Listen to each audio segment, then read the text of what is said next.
kuwani waa 7 shay oo aynan raganimo ku jirin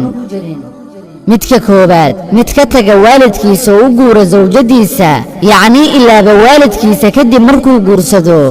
midka labaad qof meelaha lagu kulmo uga sheekeeya gabar ay xiriir wadaagaan oo kalsooni siisay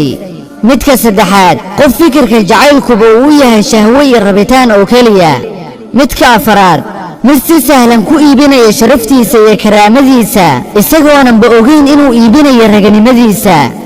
midka shanaad been ayuu ilaahay magaciisa ugu dhaaranayaa wuxuuna ku dhaaranayaa inuu jecel yahay gabar wax kalena kama doonayo aanan ahayn inuu ku ciyaaro gabadhaas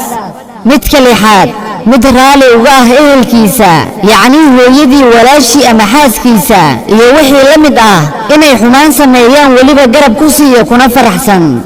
midka toddobaad mid gabar uga soo qaadanaya waxyaabaha agteeda qaaliga ka ah isagoo ugu soo dhuumanaya jacayl dartii haddaba ka mid noqon oo iska ilaali kuwaasi aan soo sheegay